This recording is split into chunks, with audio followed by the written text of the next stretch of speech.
cannabis grower who knows what they're doing? Are you looking for a one-stop shop for all things cannabis lighting? Then check out DutchLightingInnovations.com. On our website, you can learn more about our newest UV technology, which allows us to grow stronger, even better terpene profiles while reducing microbial growth. DutchLightingInnovations.com has all your lighting needs, from HPS to CMH to LED and UV. Lights of the highest quality for growers who know what they're doing. Designed, engineered, and made in Holland. Your one-stop shop for all things cannabis, DutchLightingInnovations.com. You can learn more about our newest UV technology. At DLI, we have decades in experience in both commercial and hobby horticulture. As a result, our engineers have developed a brand new range of horticultural lighting products that combine with the tried and tested manufacturing techniques of the existing commercial lighting products with a modern manufacturing process. As a result, we've created a comprehensive line of horticultural lighting products that are designed to enhance user experience and produce better results. That's DutchLightingInnovations.com. All throughout history, the term stoner has been used a lot. In common usage, it refers to the guilty, the derelict, and the unsavory. The Oxford Dictionary redefines stoned as a state where you have lost your ability to behave or think normally caused by a drug like marijuana or alcohol. I find that to be unacceptable. Welcome to the Daily Chronicles. Here we talk to different types of stoners from all walks of life. So roll up, load up your bongs, ready up that dab, and tune in as we speak the truth about the stigma. This is the Daily Chronicles. What's up, my tokers, jokers, and smokers? Welcome back to another edition of the Daily Chronicles, y'all. Today, we got Shawn Rosler, the host of the Coarse Grind Podcast.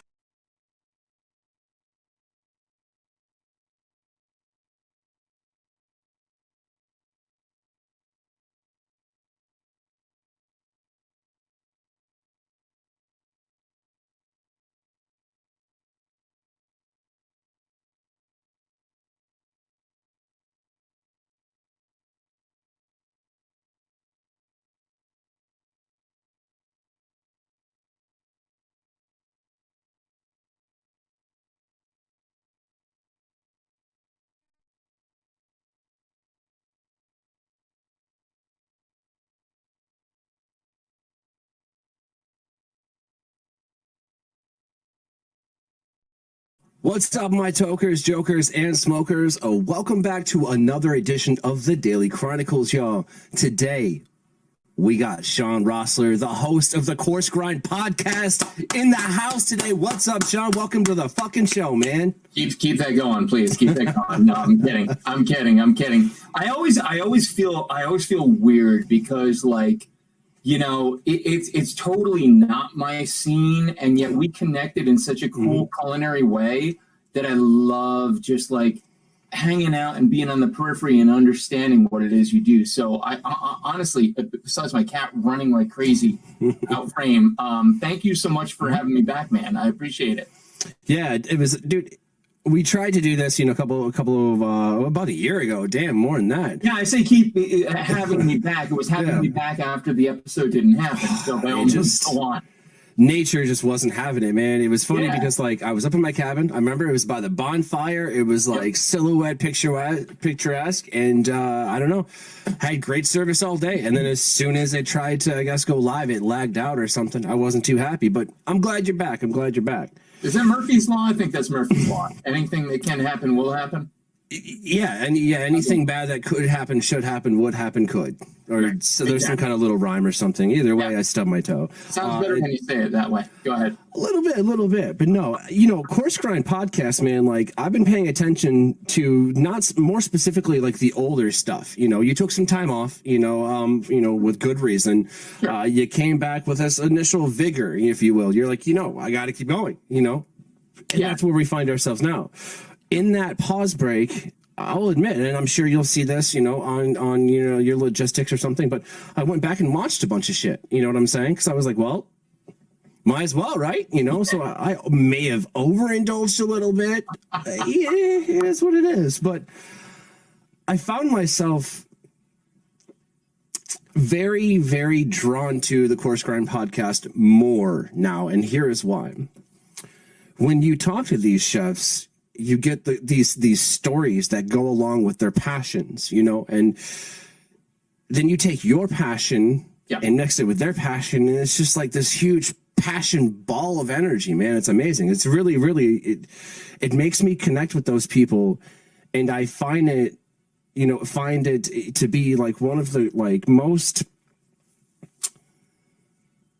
just laid back shows out there, about food and the passion behind it, man. And honestly, like a lot of people have tried to capture, the emotion as to why we do what we do in the kitchen. Dude, hands down, you do. Ah, man, I appreciate that. Here's, it's funny. I know we were joking before that, I was on StreamYard earlier today, and I was on another thing talking about being a podcaster, more specifically about using it for performance enhancement in a professional environment. But one of the questions that came up, is kind of like, what's your North Star? What's your why? What's your everything like that? And I said, well, so often when you sit in a restaurant and you get that plate put in front of you, you have no idea the hands, hearts, souls, and minds that touch that. This has been my driving principle since day one. And when I realized that those stories weren't being told, the stories began. And what's been crazy for me is that over these almost 10 years, I watched, these, I'll call them kids, that were coming off of Top Chef, fresh and everything, now being return guest judges on Food Network and this, that, and the other thing. I'm like, man, I knew them before they, they made it big, whatever. But it's interesting that you say you were going back to the roots, because I did the same thing. I think I had to. I don't mince any words. I don't hide anything. I'm an open book. I lost my dad on May 12th. And, when you go through a loss like that, you really look at, okay, what matters most? And in that short term, of course, what mattered most was, keep the lights on, keep the kids loved, keep the wife loved, and everything like that. And then you start to look at, well, who was the first like on everything you did? And it was Pat Rosler. And it was always him. And it because you and him were in like tight competition, because I'm like, all right, is Ronnie or my dad going to like it first? Let's see. And 9 times out of 10, my dad won. Yeah. And so I went, Pat Rosler doesn't want me to lay down. Pat Rosler never told me to lay down. He said, get knocked down 9 times, stand up 10. And that's what we did, starting with 93, I think. 92 was the Father's Day recap, where went through all the motions of grief. And this last one, especially actually I just did one with Chris Coca, Vince's Cheesesteaks, which if you're in and around this area or in Pennsylvania, Vince's Cheesesteaks. But it was interesting to learn that, like, outside of a Philly cheesesteak, there was an Allentown cheesesteak. I had no clue, and yet there was this thing. And so recently, I interviewed Chris, and it was awesome. So anyway, to wrap it up, to throw back to you, it's like, look, what are you going to do? Get busy living or get busy dying? And I know my choice, and that's where I'm at, and that's why I'm here with you tonight, man. I'm pretty sure that's a Fall Out Boy song somewhere. If we're going to get busy living and get busy dying. But no, the sentiment is, it's there, man. The stories are there. I would be remiss to say that I haven't experienced those kinds of emotions before, because I have, and we all have, you know. It's not why it stops you, it's how you move past it, with all due respect to everyone we've lost along the way. No, you're absolutely right. Grief is this thing that everybody thinks, there's this wonderful image, and I normally like take a prolific dump on like memes and stuff like that try to explain complicated human emotions, but it's accurate. It shows a mason jar with 3 like black stones in it and says, you know, here's grief, here's how people think you move past it. And the black stones get smaller.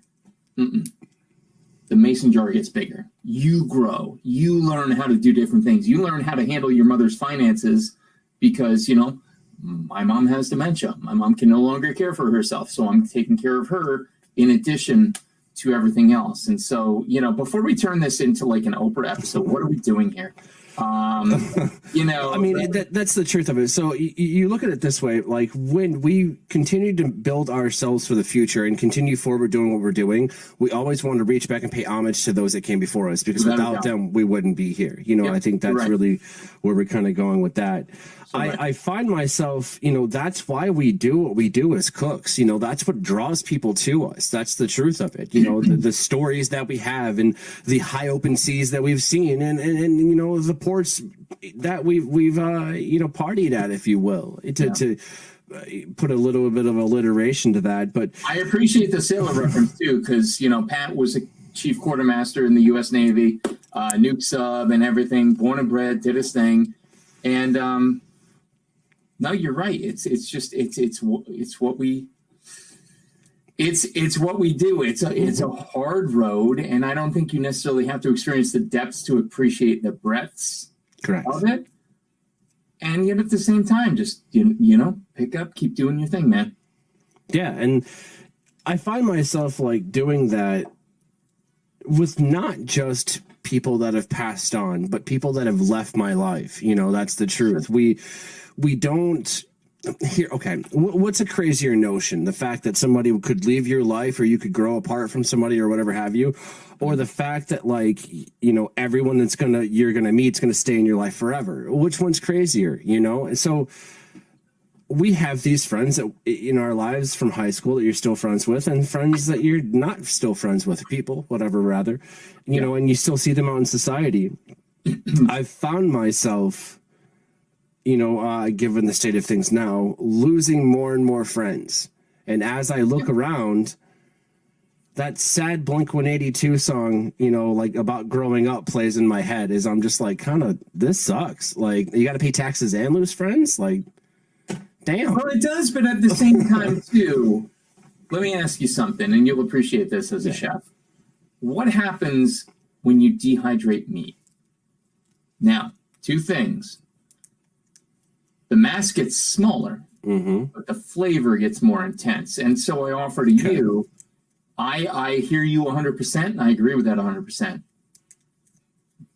The flavor gets more intense, dude. And you know, just riding along with it, you have to, man. You have to, whether or not, you know, and again, society gets all judgmental about, well, when are you having kids? Punches you in the arm. Like, look, whatever your situation is, the older you get, the more you get up here, the more leverage of your cognitive ability you have. And you can go, man, this doesn't serve me anymore. Why is this person here? Why is this person part of my life? Go, time to go. Like, no. And those of you who didn't get a warning, and I just kind of took the, you know, the Tokyo Sayonara, take the hint. Yeah. Like, don't circle back and be like, hey, I thought. No, I don't make time for that either. But I'll tell you something. If you want to hear a really cool story, and I imagine your audience is going to be really into really cool stories. Oh, I love So here it goes. I'm going to give the encapsulated version of it, but it's worth hearing. As we're going through my childhood house for the last time, my oldest comes up to me with a tissue paper hat in his hands, big sailor hat, right? And it says, happy 16th birthday, Rosler. So this is like almost 30 years ago. Oh, damn. And I look at it and I smile and I turn it over and it says, something, something, something, Christy. And I'm like, oh, Christy Salza. Oh, yeah. So go home. Hour and a half drive back home. We walked through, gave the kids their due and everything. Christy Stalzer had become Christy Macias, had married this wonderful man named Paul. They got 2 kids, lovely kids, and they live out in Oregon. I got home that evening, and I opened up Messenger, and there is a message from Christy Macias that says, "Are you selling your parents' house? I'd love to move back home." No. That's some Conjuring shit. I don't care. We closed last week. And I love the story, but damn. My dear high school friend and her family will grow up in my childhood and home. That's the hat that you had found. Oh no. I have a screenshot of the FaceTime of Christy and her brother. Hey Ken. Ken lives in Honesdale now and is going to be taking care of the property until they can move from Oregon. And he picked up the hat and held it in frame with her face on it. Listen, if your dad told you to do it, you got to do it. Amen, man. You know Amen. what I mean? Don't matter what I think about it, but it sorry. Nope. I listen to signs like that, man. I do. I believe in numerology. I didn't before.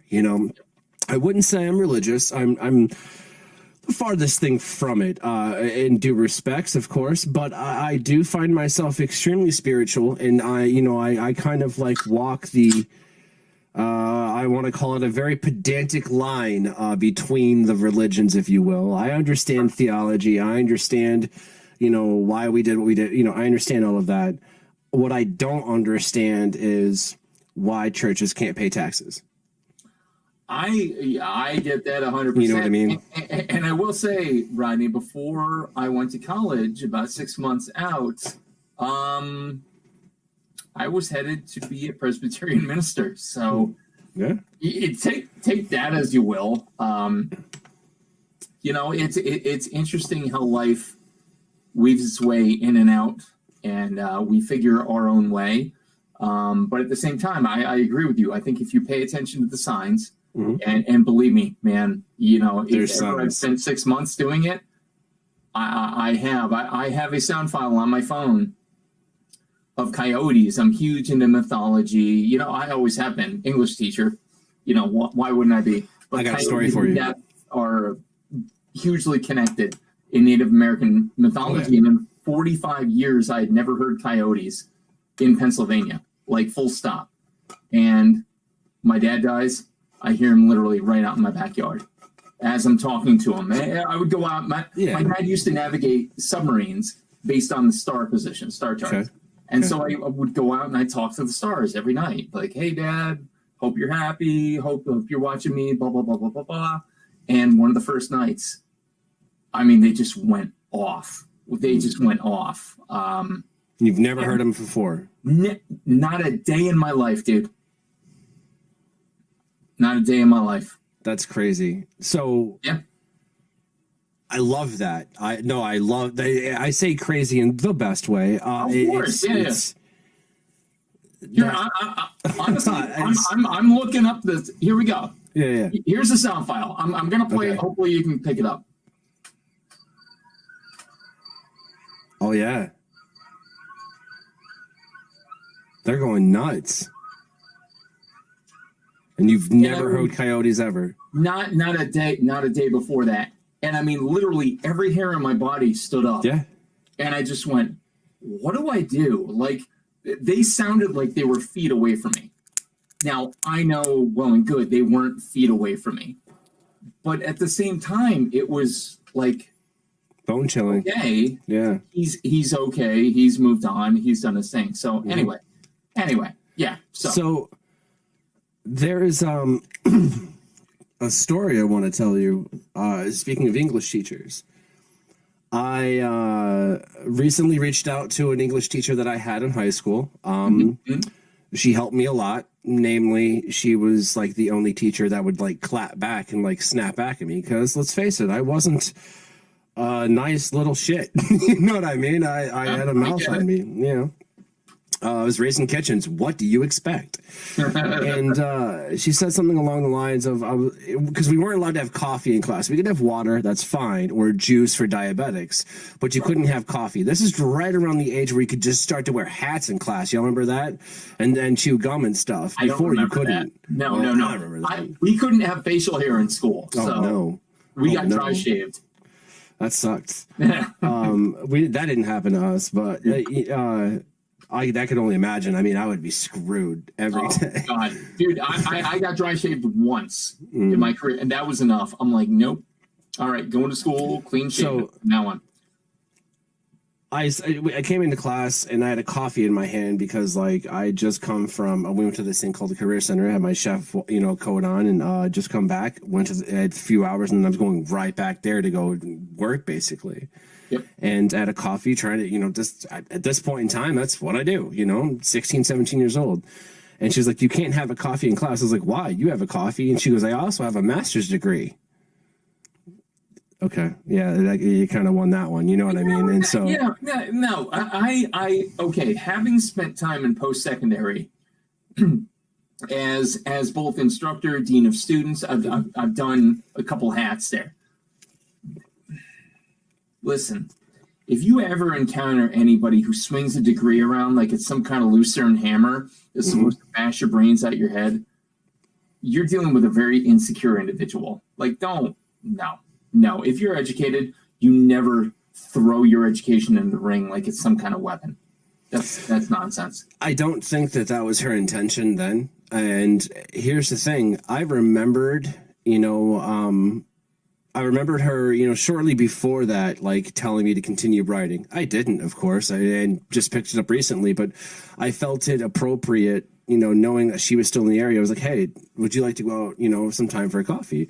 And then we met up, her, Beth, and I, and, we got to talking, and I was like, hey, do you remember me? And she was like, oh, I remember you. And then she told me the story, and I was like, I forgot that story, but I remember you telling me to do good and continue writing. And she was like, I'm glad to see that you made it. I was like, I mean, not yet, but that'd be cool. I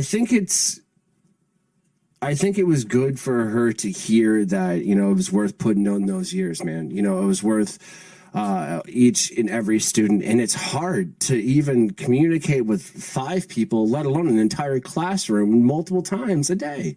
Man, I can't, again, coming from a space of teaching, I can tell you, one, we remember everybody. Oh, no. We remember everybody. It's so funny when I see, I'll say kids, they're not kids anymore, in the community. And I'm like, oh, hey, you sat in the front row in my 3rd period ELA class, 6th grade at Bloomsburg Middle School. And they're like, how do you do that? I'm like, I can't tell you where my keys are right now. I can tell you where you sat. Yep. And that's the nature of it. And we teachers, we educators, we're like worried parents. We are. It doesn't matter if you're in our class anymore. If you made it out, cool. I hope you've gone on and done bigger and better than my class. My class was just one handhold, and yet there are kids who will still reference back to the Greek mythology unit I taught. And I'm like, wow, first of all, your memory's awesome. Mine's not that good. And I'm glad I had that impact on you.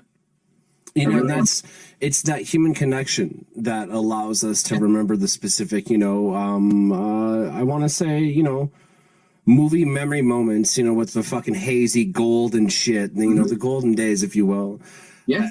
Whereas I don't think that I have any kind of a human emotional connection with my car keys. So, Yeah, well, there's it. And so to that point, watch me bring this full circle, podcast host to podcast host. So when I interview a chef or a cook or an artisan or an owner or anything like that, I'm not worried about ticking the boxes. I don't care about that. I never have. I don't care about the views. I told that, to the guy earlier today. I'll tell you that now. I don't care about the downloads or the views or anything. If I inspire one kid who's having a hard time in math who can't quite get there, but goes, I know fractions and I know how to bake a pie. Mm-hmm. If I can get them to go to culinary school, I've done my job. Mm-hmm. I don't care about views. I don't care about merch. I don't care about all that. Like, look, if I could do this full time for a living and make money off it, I would in a heartbeat. Don't get me wrong. Ain't happening. So what do I do in the meantime? Love what I do, appreciate the purpose. And when I get those kids who come back to me and say, man, I listened to your episode with Rodney and it made me want to learn more. Mm-hmm. I'm out. I did my stuff. I'm good. In the kitchen, we sum that up with a couple of words. Each one, teach one. Each one, teach one. Damn straight. That, you know, and so generally the idea in a good kitchen, a good structured kitchen is you teach the person to your right, you know what I'm saying, and vice versa, your station. So if you got to call out sick, they might have to work double stations, but you're at least fucking covered or something. Yes, chef, heard chef. And that's the thing. Like most really good chefs have been on Dish Pit watching. Mm-hmm. Have been in that pit, have been watching with fervent, hungry eyes. Because, you know, listen, I'll be dead honest. I'm glad kids are leaning into culinary school. I love it. But a lot of the expectation on the other side of that is, well, when am I getting my Food Network show? When am I getting this? When am I getting... Come on, sweetheart. You know, I'm however many episodes in. I was in a walk-in cooler prepping banh mi's for Chef Michael Pardis in the middle of nowhere as a volunteer getting yelled at. And I'm like, I'm still grateful for this experience because it's going to make me a better cook. I didn't go to school, so I'm not a chef. I'm a cook. You know, they're really, I'm going to be 100% honest with you. They're the only thing that separates a cook from a chef isn't the schooling, bud. It's the attitude. It is the respect. Yeah, I hear you. I hear you. It's if you can find a way, and I'm going to go all Marco Pierre White on you right now, but if you can find a way to take nature's beauty and harness it and pass that forward, you have done your job. Yep. You have done your job out of respect to nature. You have done your job to your craft, your art, your passion, and you have done your job to the next generation, whether they listened or not. Okay. Yep. Most of all, you've done your job for yourself.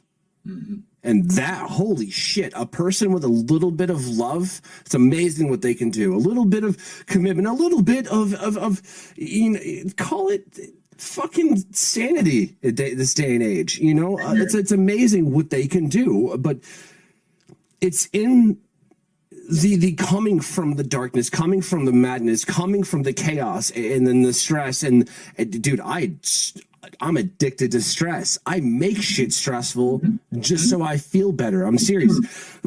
I can't sit still. Yep. You know, and you've known this for a while. It's kind of how we met, but like I've stepped out of kitchens. I'm still in mine. Don't get it twisted. I'm a home cook. My girl eats, you know, and she eats. And she loves it. We just had her chili. Let me tell you. I hope she don't see this just yet because I'm not conceding because I got to make mine to try and combat. But her chili was damn good. Listen, no. I'm going to throw this out there too. I just said this to Greta earlier today. She made egg roll in a bowl. So basically, it's the filling of an egg roll without the wrapper. Dog food. I literally...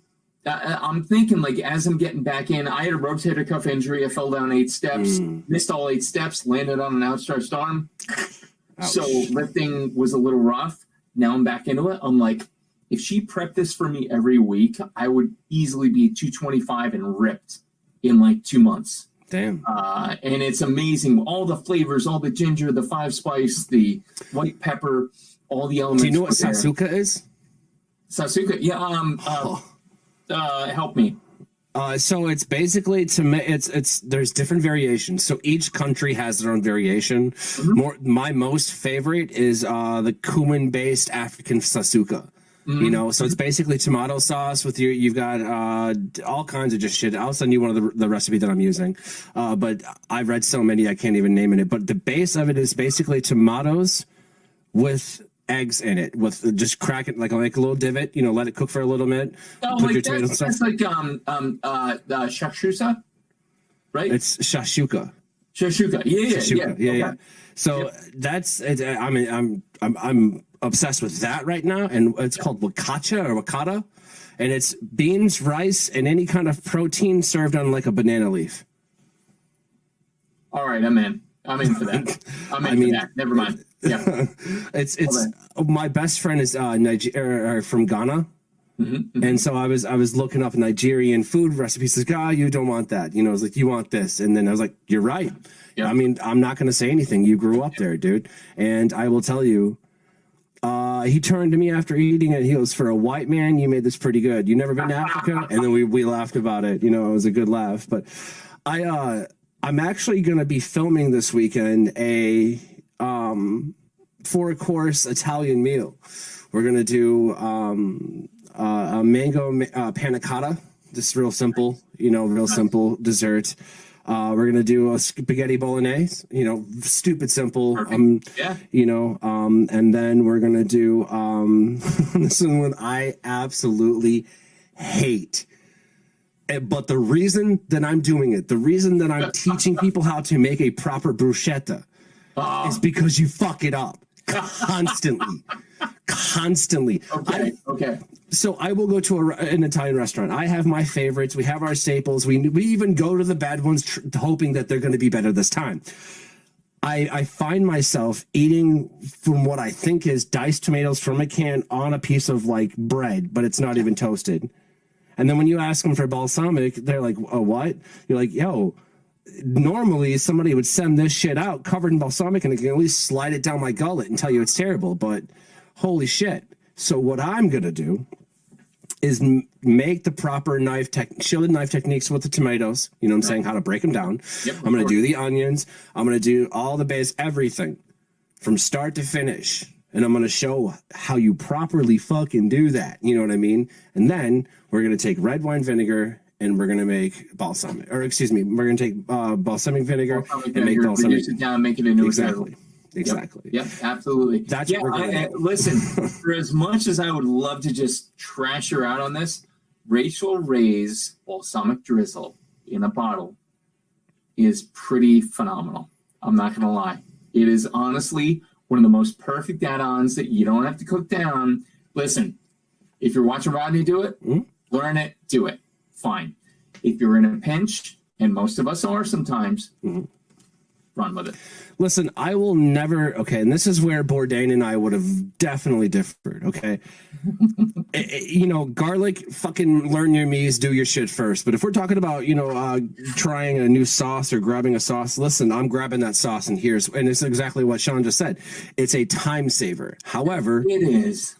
The only reason I'm doing it is to show you how. Normally, I probably would have either made my own for a while or bought a bottle of it. Don't feel bad grabbing a bottle of it. A, at least you're fucking cooking. At least you're fucking trying. Okay. B, that company is consistent. Okay. That company has a consistent product that they charge, you know, consistent. They're in business. Okay. So they got to be doing something at least half right. So who am I to judge their competency when it's like, okay, that's actually not a half bad, you know, fucking product. So if it's going to save me 20, 30 minutes. Sure, it might not taste like as rustico. You know what rustico translates from Italian? Imperfect. So there you go. Like, it's not going to be what you want it to be. And that's fine. Like, accept it sometimes that if you're busy, if you have X, Y, and Z on your plate, let it go. Yeah. Let that part of it go. Don't be like Rodney. Don't get stressed for no reason. I apologize, but it's I've seen so many terrible bruschettas over the years. It's my God. Most people think all that is a baguette cut at ideally it's cut on a bias. You know they're not doing that most times. Yeah, we're just gonna cut it perpendicular to the cupboard. Put a little flair on a bias with some, you know, small diced tomato, maybe basil if you're lucky. maybe kosher flake sea salt and balsamic drizzle. Yeah. Are you getting that? Not most places. It's. I had somebody who was Italian tell me bruschetta is like an Italian pico de gallo. No, that's right. You're right. I was like, shit. Yep. That makes sense. Yep. That makes You're sense. right there. I'm never going to look at it the same way again, and I haven't. But yeah, that makes sense. It's exactly what it is. It's either that or avocado. And you know what? The best avocado I ever had was tableside Puerto Vallarta after we bought our timeshare. By literally, he couldn't have been more than 10 years old. Made a tableside, and it was the best guacamole. I said avocado guacamole I ever had in my life.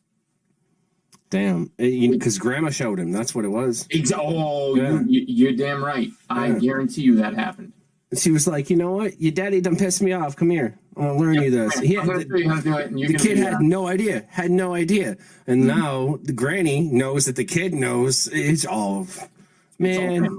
It's all family. And at the end of the day, too, like this kind of circuit is all family, too, man. Mm-hmm. You know, this it's not necessarily about, here you and me about the output per se, but it's about the information. It's about the sentiment. It's about the appreciation of the life. And, that's grateful. Just be fucking grateful, and that's the truth. Right. Like that's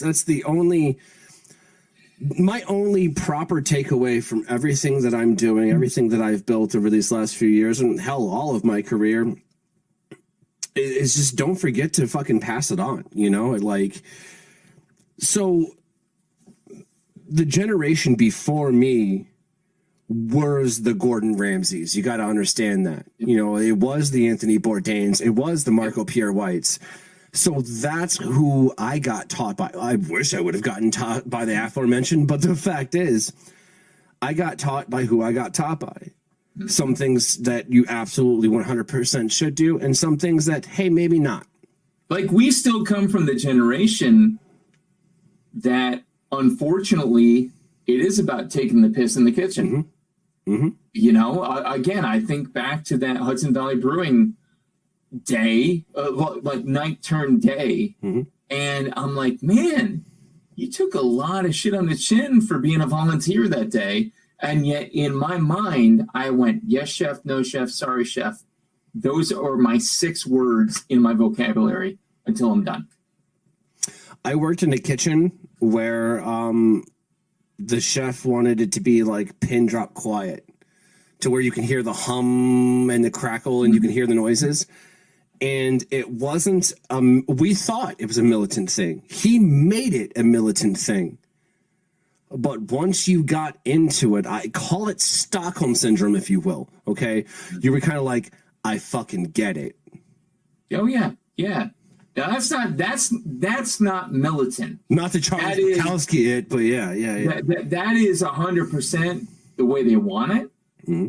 And so operate in that space. And I think you learn the beauty of silence in a kitchen. Sometimes my wife will say to me, like, why aren't you talking? And I'm like, I'm busy. I'm here. Like, I'm focusing. Do you see these cellophane thin radish slices on a mandolin with no guard? Mm-hmm. That's why I'm quiet right now. I like my fucking fingers. Exactly. Yeah. I like them the diameter and the thickness that they are currently. So I lost my fast ice. Okay, listen. Your man can break down. I can do my dices. I know my juliennes. I know my bonsoirs. I know my knife skills. Okay. Sure. Do I practice them like I should? Probably not. I'm 100% going to tell you. Why would However, you? Okay. Well, I mean, I would like to, give me a week and a bunch of onions and some potatoes, and we'll have it done, right? But I lost my fast dice with the onions because it's just why? And it goes back to the rustico, imperfection. Okay, now it's interesting because there are 2 different ends of like food spectrum to me. Mm-hmm. Mm-hmm. There's the Michelin respect, sure, and then there's nature. Now right. The 2 coincide, and they want to this love child, whatever. I think that the more rustico to bring it up for a final time, something, the more imperfect something, the closer to nature it truly is, because nature herself isn't even perfect. That's so my wife gave me a statement, a quote, and I live by it. I love this. Perfect is the enemy of good. Fuck. And sit and reflect on that. Because it is, man. Because it is. You will break your back in pursuit of perfection. And perhaps you attain it for a hot second. But what have you left in your wake in pursuit of that perfection? Emotions, damage, sadness, loss, resources. Again, if you're looking for that perfect dice, how many onions have you ruined? How many dollars have you spent at a budget? Yeah, you know, it just doesn't work. So perfect is the enemy of good. And that's why, like Rustico, again, on a podcast earlier today, talking about podcasts, he's like, tell me about your editing process. I said, my what? I don't do it. Like, look, unless it's like absolutely bottomed out audio, which literally just happened 196, for whatever reason, the audio was pitty as hell. And I'm like, we got to retake the whole interview. But if it's not, like, like just accept that we are all fallible. We are all imperfect. We are all flawed as creatures, as human beings, as creators of the things we like to give to the people we love. You know, I just made 6 Dunkaroo cookies for my kids tonight because they were awesome. And Mom is down in Philly doing her thing, working her ass off. And I'm like, cool, I'm going to make them cookies. And as I was removing the one, it fell on top of the other. And I said, cool, double-decker. And I hit it. There it is. It's going to be mine later. Ain't nobody see it, man. It's a tree in the woods, right? Under the table. You know, it's. I cannot tell you. You know, I will take the shame off of you there for the cookies. I can't tell you the amount of plates I've just fucking said fuck it and sent it and put cheese on it to cover up a mistake or some kind of sauce or something. So what? They didn't even know. They never knew. Care. They don't never care. We're so wrapped up in this pursuit of what could be perfect. Who cares? Put good out there and let them feel good. Oh yeah, I mean, one chef explained it to me because he played guitar too. And this chef that I work for, and I don't like using certain people's names because some of them were toxic. You know, they don't really, you know. Sure. But he was like I want to say like an 80s or an early 90s rocker. You know, he had the hair, man, metals, bro. You know, I loved working with him, but I didn't. You know, and. Yeah. He told me, he goes, listen, he goes, the reason that chefs and musicians get along, cooks and musicians get along, and a lot of them are the same, is because you want everybody else to sing the lyrics to your song. And that blew my fucking mind. You know what I'm saying? And he goes, think about it. You're Taylor Swift. I'm like, he's like, follow me here. I'm like, yeah, all right, go. He's like, follow me here. He goes, you're in high school, everybody's mean to you, you're mean to everybody, but then you get this one deal, this one concert, this one moment in your life where it changes, you know what I'm saying? And now everybody, millions of people across the world are singing your song. What do you do? I go, shit my pants. Like, that's the first thing I said, but that's the truth. I think that's probably the strongest option. You know, just don't let anyone know that you're doing it, but sure. But, you know, it's the truth. And I think, you know, the cook or the chef, you know, end of that would be the trade-off would be everybody's cooking your dish. Now, here's where it gets interesting. And I think I want to continue that thought further because we're always pushing in the kitchen. Yep. I think that if you're going to think that way, it's only fair to say that when another person, the musician, plays your song, it's going to sound different. It always does. Sure. With a nod back to the original songwriter, okay, ghostwriter, whoever. When you cook a dish, the exact same thing happens. Yeah. I mean, without a doubt. But then that gets back to your point before about Michelin versus Rustico. Correct. Michelin is this crazy Thomas Keller systematic reproduction. CHRONIClez, yeah. To the cell layer of every facet of the dish. I gotta be honest, I don't want that. I really don't, and I don't know that I've ever. And I've dined under Thomas Keller. Like make no mistake, I'm not that, experientially, I'm lower end. I can hang in the kitchen. I could probably work a 12 easy. With that said, I've also dined in Thomas Keller. And I'll say this. I want variety. Mm-hmm. I want the human, just like I want in an interview. I want the human element. Give me the fallibility. Give me the too salty, too sweet, too peppery, too crunchy, too crackly. Give me that so that the next time when I come back and I eat it and I go, it's different. They got it. Mm-hmm. Or, we introduced a new element in the mix.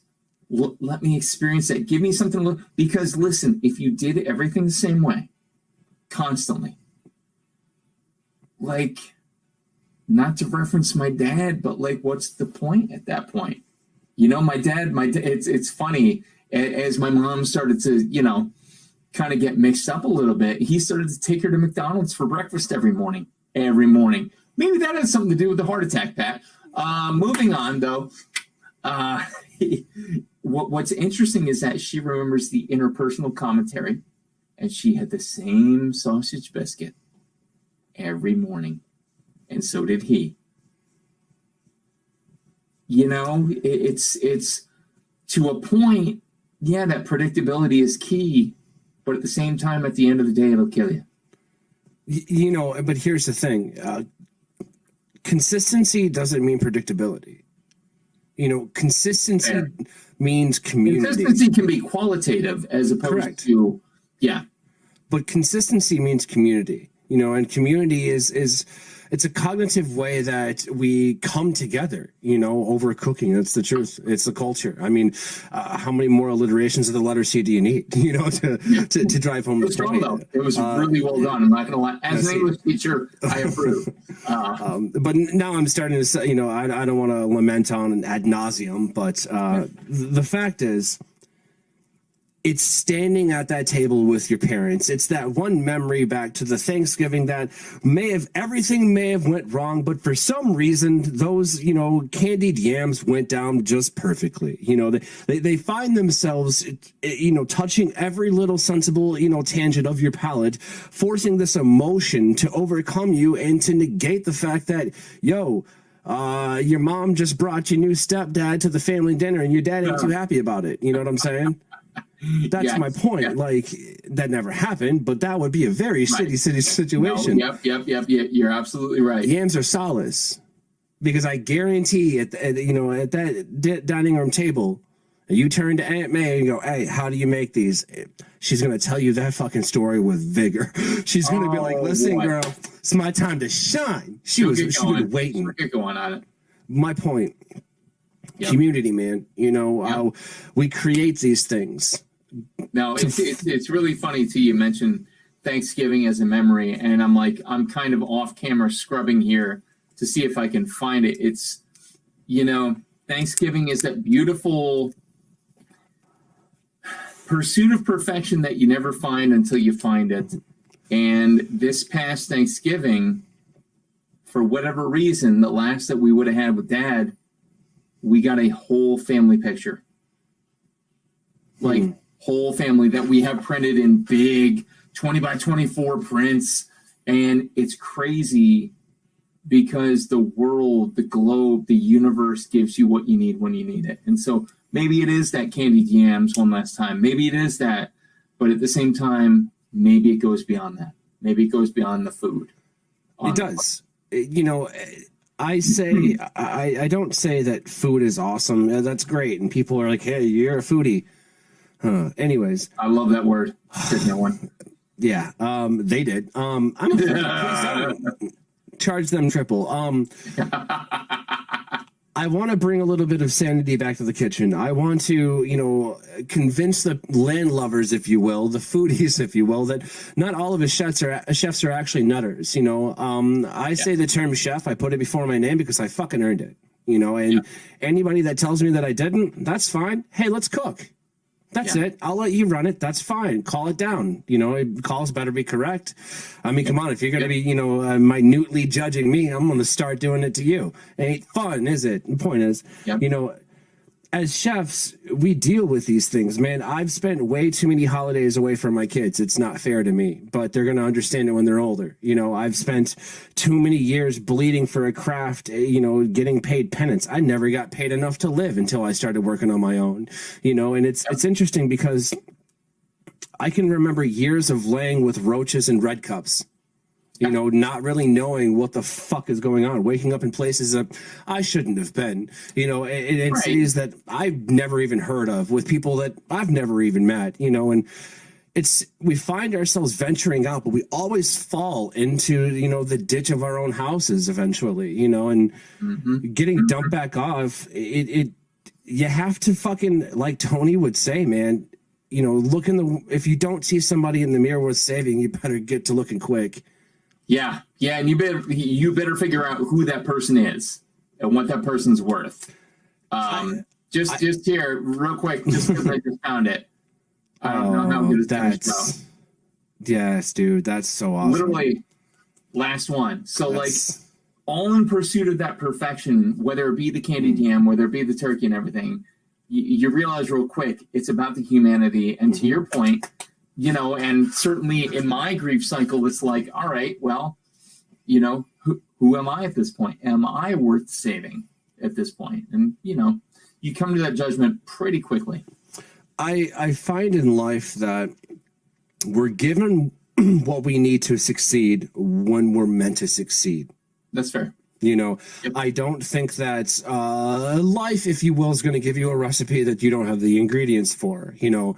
It teaches you things as you go along. It's the greatest teacher. It's the number one mystery in the universe.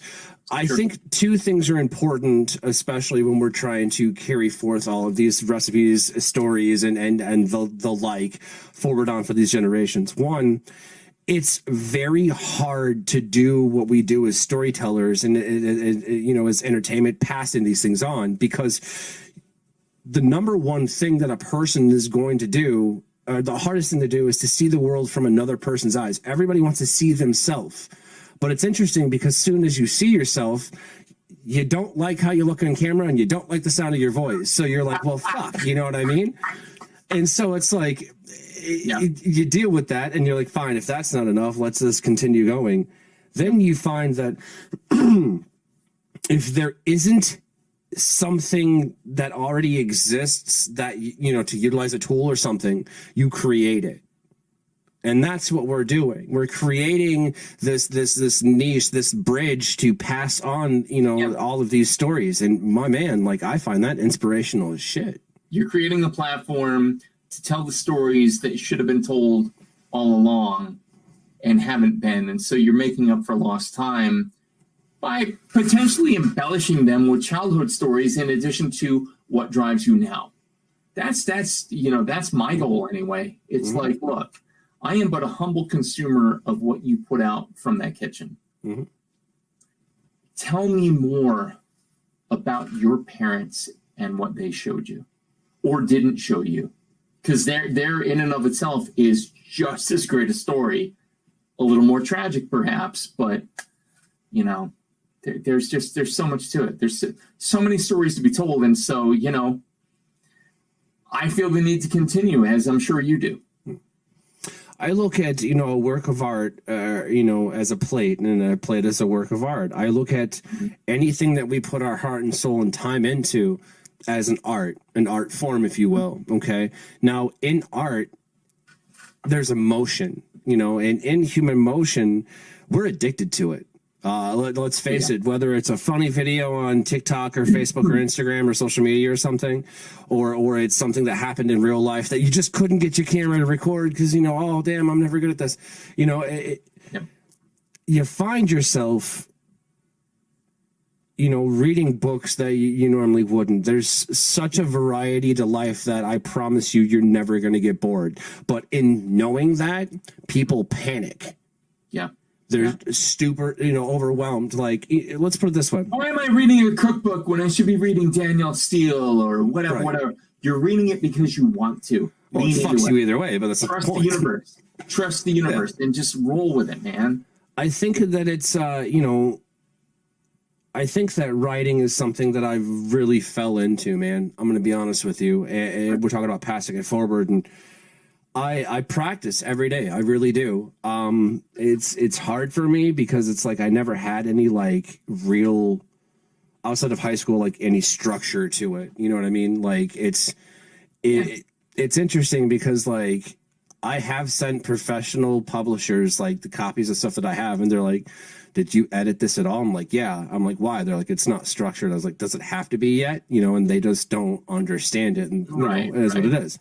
But they're like, the content's great. They've got their model though. They know what they are looking for, and they've got a brand. And is it on brand? Is it not? Oh, and, you know, there's nothing disagreeable there. But at the same time, it's like I'm learning as I go. You know, I know that nothing's going to be perfect. I'm going to hate it because I've read it 1,000 times. Right. I found that there's not really anyone from my generation, the millennials at least, that is coming up with anything good. You know what I mean? To pass on. I mean, yeah, we have these recipes that you've deconstructed. Please don't. We have these recipes that, you know, molecular gastronomy. Those are cool. You know, and then we have these recipes that are like, yo, my grandma taught me this 2 weeks before she died. Like, okay, that's a chicken noodle soup recipe. I want to know. You know, we have all of these different things that connect us with food. It brings us to the table. You know, it's so interesting you say that, because I just had this thought the other night. Why do we see more now than ever, more remakes of movies, of TV shows, of all the, like Interview with a Vampire is a weekly series. Correct. On FX right now. Yep. Do I love it? No. Do I hate it? No. It's in the middle. And yet, why can't you leave well enough alone and make your own story? Why can't you, okay, we're piggybacking on the Star Wars trilogy, which became the sextology, which became the nonology. I think it goes back to continuing after our parents pass on. And I'll explain. So we're looking back at these movies and we're recreating and trying to recreate that same nostalgia. Instead, what you would like to do is continue the story or to continue, you know, or whatever have you. A lot of people that do these things, you know, they're not afraid of too much overstimulation. They're afraid of, well, what do I do without my crutch? You know, what without my matriarch? What do I do without this? You know, without that nostalgia. And so instead of, you know, trying to continue on with their, you know, add their, you know, perspective to it, you know what I mean? They get stuck up and do these recreations that were kind of like. This is why the Marvel universe of all things makes the most sense of new cinema. Because it is new. Yep. No one did it before. We're doing it now. And that's where we have to look. That's where we have to look culinarily. We have to look to that to find inspired cuisine that keeps diners engaged and keeps young chefs engaged. You know, we've kind of run the gamut of, you know, fusion. We've done all the world's cuisines for the most part. And now we're doing fusion. We've done fusion now for the past 20 years. There's nothing new to the national regard that could be done. I disagree. So what do we do next? No, I disagree. See, that's where I disagree as a culinary professional. And you know. I am an unprofessional. Call it what it is. I was going to say civilian, but then I was just kidding. But no, you're a hobbyist, you know, and that's the truth of it. For sure. Mad respect for that, you know, and I'm happy to have sacrificed years of my life so that, I disagree because there are 22,000 plant species that haven't been properly identified in the world yet. See, I agree with that. But that takes flags out of the equation and puts textbooks of identifying varieties. Okay. All right. I'm good with that. Because we've been so wrapped up in, well, it's African cuisine. Tell me what African cuisine is. It's American. What is American? Nouveau French. What is that? I don't care about your flag, man. I care about what grows in your soil, what's on your land, and what we haven't noticed before. I made a hot sauce this past year with the first time I ever experienced the ahi charapita, the tiny little yellow pepper. which is I believe the mother pepper of all peppers. Mm-hmm. And it was amazing. It was like I had never worked with it before. I had been making hot sauces for 5-6 years. Worked with it this year. I'm like, damn. And the inspiration was through the roof. I made different sauces with it. That's where we have to go. We have to not go with what country haven't we stuck a flag in yet. Right. Let's go with what is that leaf? What does it do? Will it kill me? No? Great. What does it taste like? So and that's what I want to see. Yeah, we're on the same page. I want to see more actual farm to table. To say that this is farm to table. Of course, everything's fucking farm to table. But, yeah. I want to see people, literally, and I say this, grow your pigs. That's the truth, because you have to grow them. I whether you want to slaughter them or not, and we'll talk about that. But I want to see you go and harvest free-range eggs. I want to see you make your own bread. I want to see you do the shit that your grandpeople were doing. That's the truth, because that's that's how it works. That's how you pass it on.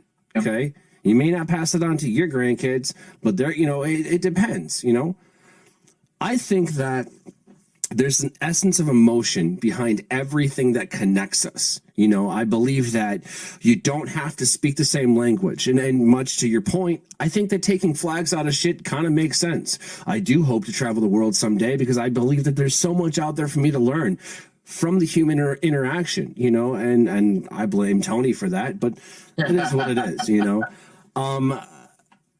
I hope I get to do that someday soon, but the fact is, we're all here because of those that came before us, man.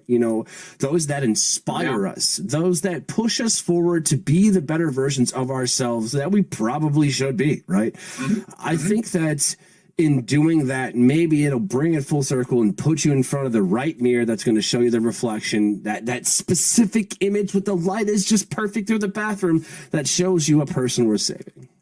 Yeah. Oh, absolutely. I'll tell you what. I'll wrap here with a Tony-inspired story from my honeymoon, of all things. My wife and I will be married 20 years next year. On our honeymoon, we went to Belize, and so there were two lines, right? There were the lines where the blue-haired octogenarian tourists went off and bought their cheap trinkets and came back to the ship, and there was this dirt path. Mm-hmm. And Greta and I went off to the left, and we met this kid with a little bike, and he had this monkey on his handlebars. We made friends with a homeless guy who kind of showed us a tour around town. He showed us his favorite fruit stand and the library and the school where the kids go and everything. And at the end of it, we're kind of like, hey, where are you taking us? He's like, oh, my auntie just caught some lobsters in the water this morning. And it was a dirt-floored basement, and she welcomed us in, 2 plastic chairs, plastic table, one of the best lunches I've ever eaten in my life. And she wanted $5 Belizean dollars, which would have been $250 US. And I think we either give her a 20 or a 50. I hope a 50, just in retrospect. But I remember being so grateful for that experience, because how ignorant was I in my mind what would have been good, because the instinct is to go with the flow, go with the crowd and everything. When you break out of that and you learn more about the culture, you learn so much more about yourself from that moment. And from that moment on, I will say that was a huge turning point to where I'm like, yo, I got to learn more, way beyond what I know to be. I'm glad you did. I'm glad that happened. And I mean, shit, Michelin ain't got nothing on her. That's what I want to say. But listen, y'all, Coarse Grind Podcast. Shawn, it was amazing having you on the show, my man. We're going to have to do this again down the road later on, But Coarse Grind Podcast, y'all, on YouTube. Episode 196 just came out with Chef Chris Pacifico, right? Yeah, Chris Pacifico. You got to be watching for it. You got to go check it out. If you don't, you're snoozing on it. Listen, we'll tuck you in. But my tokers, my jokers, my smokers, this has been another amazing episode of the Daily Chronicles, y'all. Shawn, again, I appreciate you, my man. We'll talk to you soon, brother. But all right, y'all, we'll see you in the flip.